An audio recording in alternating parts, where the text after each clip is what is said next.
everybody, it's your old pal Rob. Now, as you know, Gencon starts in about a day or two, and I did my list of all the games that I'm really looking forward to, but I wanted to do a short list of the games that I feel that are going to be real sleepers at Gencon. So if you're going, it would make a lot of sense for you to go check some of these out, or actually, you know, if you're not going, look for them. They might just pop up at your local store or miniature market, wherever you decide to get games. As a matter of fact, miniature market will be at Gen Con, so make sure you stop by there and say hi to everybody and tell them your old boy Rob sent you. Now, I'm not going to do these in any particular order, so I'm going to, these were just some of the games that I just really picked out and really felt that would really stick out, and one of them was on my most anticipated list. So that's the way we're going to do that. A game that really looks interesting is Pathfinder Arena. Now, we all know that Pathfinder is a great role-playing game, and I love the card game, even though my son Justin, who just happens to be next to me, hates that card game. Hi! Yeah, you hate that card game, don't you? Pathfinder? Yeah. Not a fan. Not a fan. But I like it. So when I saw that they were coming out with an arena game, it kind of is intriguing and looks interesting. It looks like they'll have it there, so it'll be pretty interesting to see how that turns out. So I would definitely look out for that. Pathfinder Arena. It's not done by Pazio, so there's not a lot of I really know about it, but it's really got my eye, and I think it could be a real sleeper at Gen Con this year. Another game, which is from Richard Garfield. We all know who Richard Garfield is. He's doing a game called Dungeons, Dice, and Damage? Dungeons, Dice, and Danger, excuse me. Yeah, I gotta read my own writing. Really looks interesting.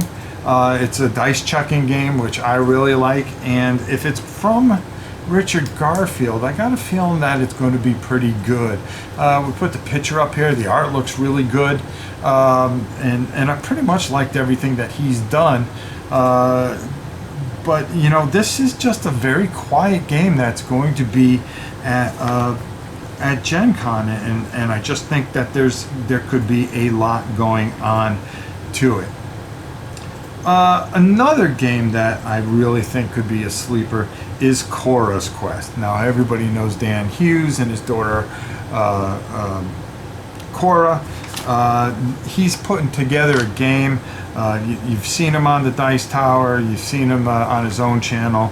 And this is a very interesting kind of children's game, but I think it might just turn out that there might be something really good there, because I've had the chance to spend some time with Dan, and I think you know, he really has a good insight to games, and not a lot of people are talking about this, so I'd be really interesting to see how this turns out as it's being featured at Gen Con this year.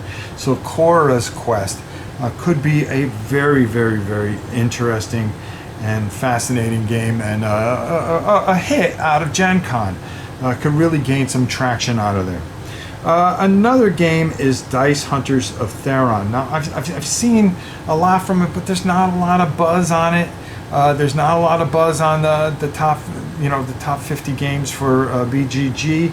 Another interesting game where, you know, you're throwing dice all over the place. Hey, Dice Hunters, I mean, count me in. I love throwing dice. This is, you know, starting to get a little momentum. I'm starting to hear a little bit more about it, and I'm curious on how this will turn out going into Gen Con and coming out of Gen Con. Once everybody gets to demo it and try it out and give it a, you know, a bit of a roll there. So Dice Hunters of Theron, really, you know, if it has dice, usually I'm dead set and I'm in. So that's one that I really think that can gain some traction from being around everyone at Gen Con. So if you get a chance, go check it out. I don't think you'll be disappointed. It looks, to me, pretty good. We'll see how it comes out of Gen Con, that's for sure. But probably the biggest game that I think will really benefit. It did very well as a Kickstarter, the Tantrum House has really pushed this game a lot, and you've seen a lot of videos on it, and it did very, very well at Kickstarter. And anything by Richard Launius, I think, is a hit. But I think the one thing that kind of held it back a little bit was it is a racing game, so a type of NASCAR game, and some people are turned off by that. But everybody that I've seen play this game or talk about this game may not be NASCAR fans, but come out of it going, wow, this is a lot of fun, and there is a lot of things going on.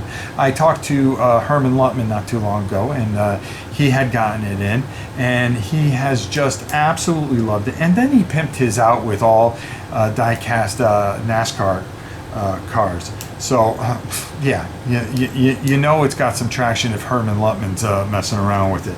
And he's just spoken highly of this fantastic game and says that Thunder Rolls could be a very big hit at Gencon, just by getting people to sit down and play it and have, it's one of those games where you don't have to be a NASCAR fan. Just be a racing fan and somebody that's a fan of playing games. And I think you come out of it really, really well. And I think this game is going to do very well at Gencon. I believe it's Mr. B Games that are putting this out. I may be wrong, but I really think that this is a game that will be very, very, very strong there. And I really suggest that you guys go check this out. I've yet to play a bad Richard Launius game, and they are really going to be pushing this hard at Gencon. All the backers pretty much have gotten it, but they are geared up to definitely show you this game over at Gencon. So that's about 5 games that I really feel that could be something really special at Gencon. Those were some of the sleepers that I think that can come out of this very, very strong. Northgard is another one, but I think that has traction on BGG. That I was thinking that might be good. Knight's Fall might be another one that I was looking at that kind of could be a really big hit there.